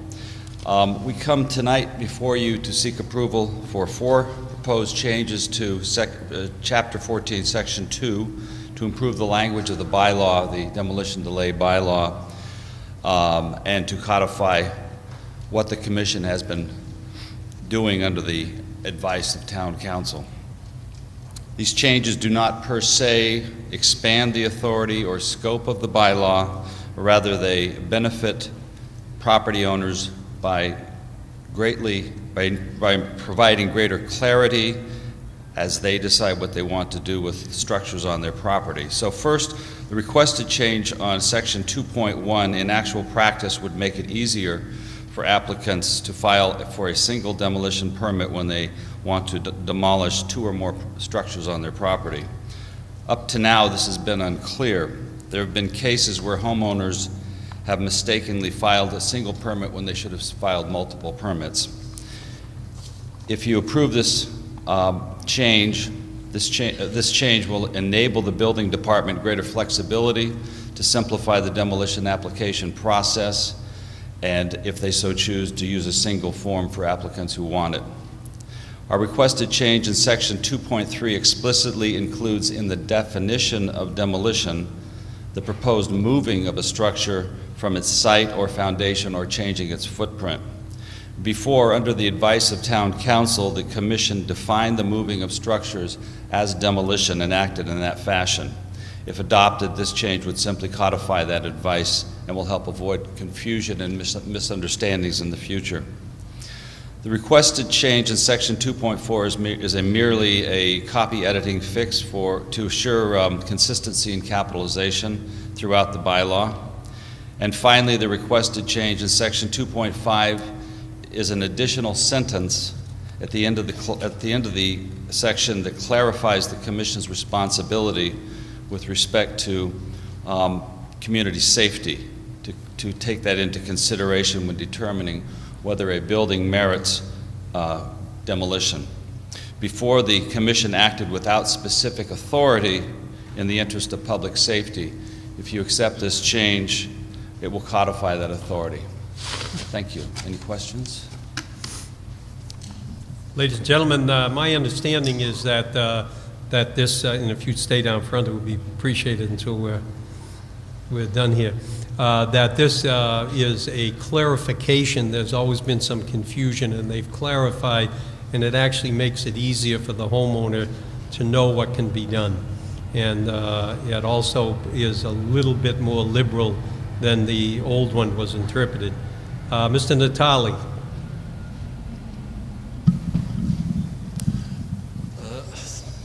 Sorry to always seem to be saying no, but I'd like to know whether or not this article increases the discretionary power of the Historical Commission or doesn't change it. Does the Historical Commission have more say as to what kind of buildings get demolished or moved or renovated? Do you have more power now or less? Under the terms of the bylaw, which the town meeting passed in 1995, there are at present 751 structures in town that are covered, mostly those that are included in National Registry of Historic Places registration.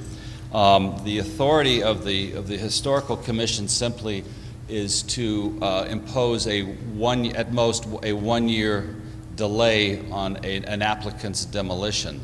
And we hear, I don't know, maybe 1 or 2, maybe 3 a year. So it's not a very, I should say, it's not a very active bylaw, but on the other hand, it's been very effective. If I had done my PowerPoint presentation, I would have showed you some fine examples of homes in town that have been saved or preserved through this bylaw. I'm not sure if I'm answering your question, though. Well, if I may follow Yes. up, please. If I'm an owner of a historical structure and I want to demolish it for reasons of my own, I now have an additional year to wait before you decide whether or not I can do it or not? Not necessarily. If your home is covered, if your home is one of the 751 homes, you have to bring that demolition demolition permit before the Historical Commission for our consideration, there are a number of factors that come into play in our consideration. We do not always impose a delay. So, and even after that delay expires at the end of the year, you're free to do what you choose. You ready for the question, ladies and gentlemen? Question comes on the adoption of Chapter 14, Section 2, and it's defined. The motion follows on page 47 and 48. All majority vote required. All those in favor, please say aye. Aye. Opposed? The ayes have it. The motion carries. Ladies and gentlemen, the Article 28, we have two reports, and both people, they may not even be here by now, but the first one is, it's moved and second that the town meeting accept the report of the Winchester Climate Task Force. All those in favor, please say aye. Aye. Opposed? And the gentleman would come down and make his, I think you promised a 1-minute report. Not quite. I think I'll entertain a trade for my 5 minutes for 1 minute in exchange for an offer to all of you to actually read Winchester's first and only climate action plan, which was developed at the behest of the Board of Selectmen. We're pleased to announce, after what we thought was working quite hard for 6 months, but having come to this, my first town meeting, realize how much harder all of you work quite regularly. So I will cut right to the chase. We are announcing the release of our climate action plan, which really sets out a terrific, voluntary program of recommendations, which are presenting a comprehensive plan for significantly reducing energy use in town amongst businesses, amongst homes, and amongst our town. Focuses on reducing pollution and waste, is targeting improving the health and quality of life in our community through improved air quality, reduced traffic congestion, and really ultimately facilitates a substantial financial savings to all of us. And so I urge you to take a look, make it your report, read it. It's open for comment until the middle of December. It's available by going to the town's website, winchester.us, under Climate Action Plan. Take a look. We welcome your feedback and comments. You can do it through email to winchestercap, winchestercap@gmail.com. You can drop off comments at the Board of Selectmen's office or mail them to the town clerk. So thank you very much. I look forward to hearing from you. Thank you, Mr. Wood. I must say that Mr. Woods afforded me a copy of this, and I'm embarrassed to report that I really didn't know about the committee, and I read the report, and I'm really embarrassed now because on the very final page of the report, it lists all the members and who appoints them, and it says 2 town meeting members appointed by the town moderator, and I never appointed anyone. And no one ever told me. But I would say to any town meeting members, I'd recommend that you read this report, and anybody who wishes to get on this committee, please drop me a note, and we'll get the place filled up. Great. Well, thank you. And I have a secret to reveal as well, as I am not George Wood, who could not... Well... who could not come tonight due to an unexpected commitment. He called me 3 times this week, and both times he says, "Call me Woody." And I was going to call you Woody, but well, thanks for coming. Okay, that takes care of that report.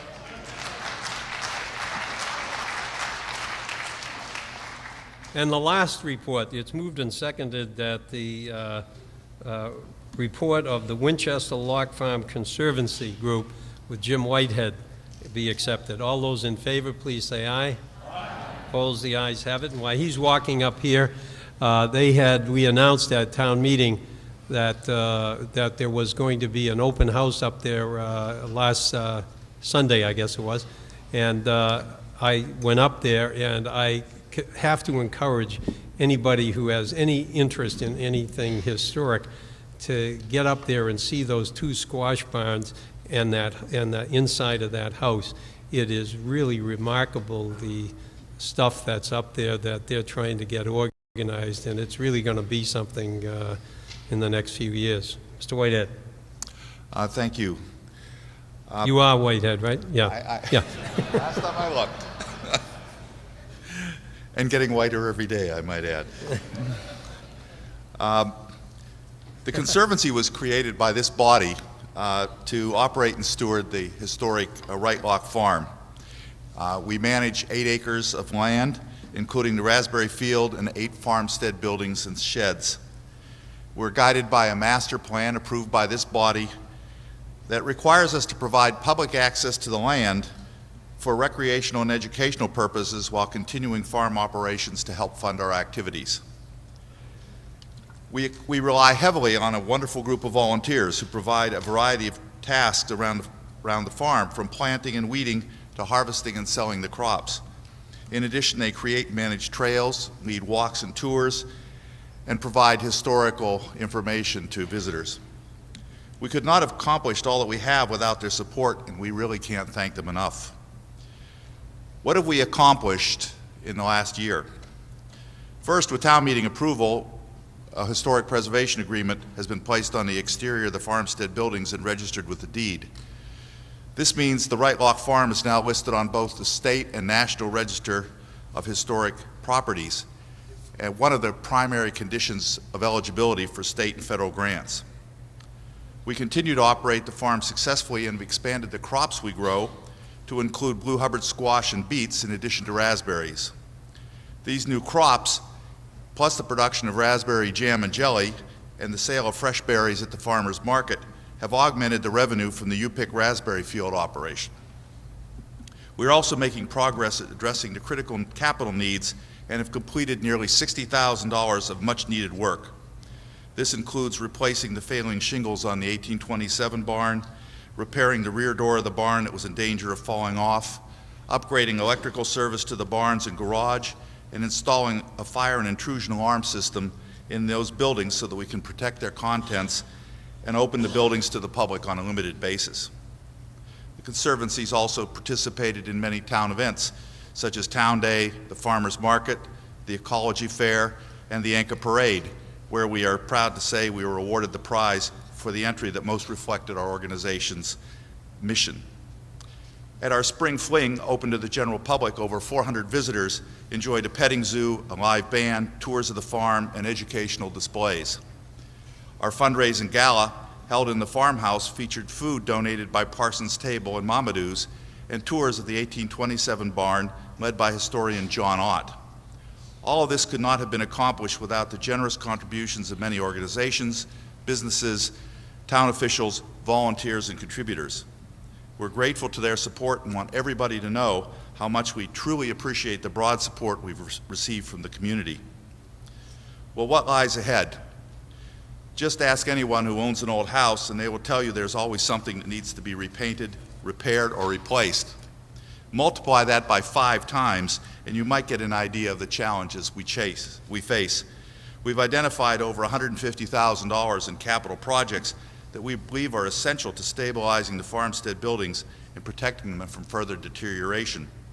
This list includes replacing the failing shingles on the squash barn, repairing the leaking chimneys on the farmhouse, replacing the soffits and gutters on both barns, repair of the crumbling squash barn loading dock, restoration and replacement of the 44 plus windows in both barns and garage, and the list goes on and on. In order to undertake these high priority projects, we need money. And while we are making progress thanks to the generosity of the community, we're exploring various options for additional funding, including grants, expanded farm operations, and generating revenue from the farmhouse.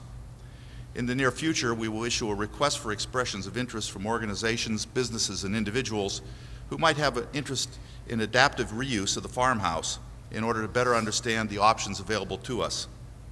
Can you envision the farmhouse as a daycare center, a professional office, or a restaurant serving up food grown on the farm? All of these are possible uses, but would require zoning changes.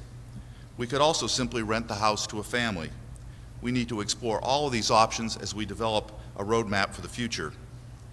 For the past few months, we've been negotiating a management agreement to replace the Memorandum of Understanding under which we've been operating for some time. We expect to finalize that agreement with the Board of Selectmen in the very near future. We then plan to begin development of a long-term lease agreement under which the Conservancy would lease the farm from the town. Such a lease would provide greater flexibility going forward and make the Conservancy eligible for state, federal, and foundation grants. I could stand here all night and talk about the farm, but unless you've been there, as John has mentioned, it's hard to grasp what a special place it is. Word is getting out, and people from far away are coming to Winchester just to visit the farm. Recently, we received a note from a Medford resident, along with a contribution. It read, and I quote, "I so enjoy the farm and the berries you grow. Thank you for keeping this magical place alive and well." It reflects the many similar comments we received from others who have visited the farm. I'm certain that all who took the time to attend our open house last Sunday now have a better understanding of the farm and its history. It is linked to our past with a tremendous potential for the future.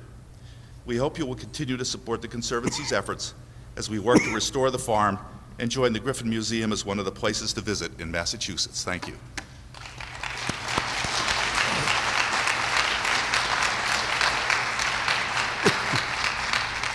Thank you, Jim. There's one last Article 29 to see if the town will vote to take appropriate action to comply with Proposition 2.5. It's moved and seconded that that motion be indefinitely postponed. And ladies and gentlemen, I want to thank you for your courtesy and your votes and everything at this town meeting. I hope you enjoyed it, and I apologize for the late hour. And it's moved and seconded that this annual town meeting be dissolved. All those in favor, please say aye. Aye. All right.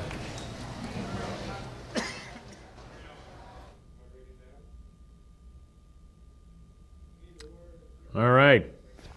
I like how that. It's a late hour. If you're still with us, I'm going to do a recap of what has happened tonight. A very busy third and final session of Winchester's Fall Town Meeting. In the first half of town meeting, we dealt with Article 3, which was the report of the Personnel Board. We heard that the town meeting was asked to approve funding for contracts that were resolving all the grievances that had been filed by various town bargaining units over changes to the health care plans. They included modest wage adjustments. As we heard from Selectman Tom Howley, that this would, approval of the funding for these would complete all the collective bargaining agreements, and all agreements would be good through the year 2013, including the fire department, which last had a contract that expired in June of 2007.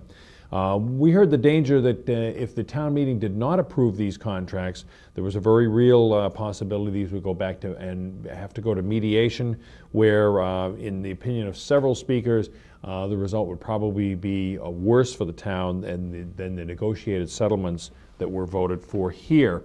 We heard some other figures like an $838,000 in savings in the health care costs over the last year or so because of the town's consolidated health plans and the higher contribution rates by town employees. The Finance Committee recommended unfavorable action. There were some comments that the town meeting members were not adequately advised of these contracts. And again, we heard from town council Wade Welch that an arbitrator, a potential arbitrator, was not likely to accept the town's innovative health plan, and the town would revert back to its old and more expensive plan. There were in all about 15 motions for that, and they all did pass, so that brought us up to recess. And after the recess, Article 12 was the big one for the evening, $28 million, an appropriation of $28 million to reconstruct the Vincent Owens School, contingent on the town approving an override vote, which will be held in January. Proponent of principal speaker was Bob Deering of the EFPBC, Educational Facilities Planning and Building Committee. He gave a little history that in November of '08, the town meeting gave them $526,000 to conduct a feasibility study. He showed slides of the Vincent Owens School, which was built in the 1960s, commented on the 60-foot differences in elevations from one part of the school to the other. He said 5 options were reviewed, and they settled on what they called option E, which was to rebuild the school on a slightly different part of the property, adding 43 parking spaces. He said the classrooms would go from 12 to 18. It would double the size of the gym and add a cafeteria for the first time. Overall, increasing the size of the school from 53,000 square feet to 74,000 square feet in a 3-story building. He said the town would be using swing space in the Parkhurst School, and I got backgrounds flashing by behind me, so I hope you're entertained by that. The Parkhurst School would also require about $1.6 million in renovations to allow it to be occupied. He showed some slides of the deterioration of that building, which has been used as swing space in recent years. He said the building, the Vincent Owen, would cost about $317 a square foot to construct, and would cost the town a net of about $18 million after reimbursement from the Mass School Building Association. The plan would be to start assuming the override is passed, start in the winter of 2012, with students occupying it in September of 2013. He also said if the bids come in lower than expected, they would use the difference to prepare 3 more classrooms for future expansion if the bids come in lower than expected. Once again, the Mass School Building Association will be funding 40% of the eligible costs. He said the eligible costs are approximately $25 million. So that would be about a $10 million reimbursement from the state on the project. He thanked all the people who worked very hard to meet the MSBA deadline, which was yesterday, which is why the town meeting was scheduled for tonight. The Finance Committee recommended favorable action. He said the tax impact was not as great as some of the figures put forth because of retiring capital debt. And we heard from Sarah Girardi, who is the chairman of the school committee. She called replacing the Vincent Owen School a town-wide solution. She commented on the growth in the school department, school population, 25% in the last few years, with 10% more expected in the next few years. And she said by rebuilding Vincent Owen and giving the new capacity, the entire town will be able to redistrict to solve the overcrowding problem in all the elementary schools. There is, again, an override vote will be held on January 11th. And however, she warned that if the town meeting did not approve it, there would be a loss of about $10 million in state funds. There are already millions of dollars in repairs that are needed. It would keep an overcrowding situation in all of the elementary schools and might require opening a couple of the old schools, such as Parkhurst and Mystic, at an additional cost. We did hear from town meeting member John Natale, who his comment was that the plant has nothing to do with the achievement, and he urged a vote against. However, town meeting approved it by a voice vote, with one dissenting vote, presumably Mr. Natale. So that was an appropriation to rebuild the old Vincent Owen School. We moved on to Article 13, which was a proposal to $1.3 million to do a similar study to what was done with Vincent Owen on the Winchester High School. Final cost of the town after state reimbursement of about $858,000. Again, Sarah Girardi said the school department school committee does not come to the town meeting lightly. These are real needs at the high school, and it's part of a long-range plan. Principal speaker was Bill McAuliffe, the superintendent of schools, who commented on the difficult decisions that were being made. He says the school committee and the school administrations were working with the MSBA to come up with solutions to the problems at Winchester High School, which was built in 1971. He said the population of the Winchester High School building here will grow by 180 in the next 5 years and 335 in 10 years. He commented the building was used all days, all hours, and it's truly an asset to the town. The Mass School Building Authority will reimburse 30% of the reconstruction, but that of the study, excuse me, but that window closes at the end of November. He said he commented on some of the potential costs to the town. When some people were asking him what potentially would it cost to rebuild the school, he said there are $30 million in software projection of critical needs for the high school building. Potentially, it could cost $55 million for a basic renovation, $68 million for a moderate renovation of the interior and the exterior of the building, and $87 million for a complete replacement of the facility. And again, his comment was that this feasibility study was to identify the best path for the town to take with regards to these costs, which are, of course, are ranging from $30 million to $87 million. He said $7 million has been spent in recent years, and part of the study will be to look to retain these improvements, not just bulldoze them down. The timeline, he said, is approximately 2 years before the feasibility study will be brought back to town meeting for a decision on funding. And he said once properly rebuilt, the building could accommodate up to 1,600 students, which is up from about the 1,400 projected students in the next 10 years. We heard from a town meeting member that said that the property taxes in Winchester in 1988 were 7th highest in the state, and they are now the 15th highest in the state. State Representative Jason Lewis, also a town meeting member, spoke. He said the MSBA is under great pressure. It's a very rigorous process, and it's very unusual for a town to have 2 projects accepted by the MSBA at the same time. These 2 projects being the Vincent Owen reconstruction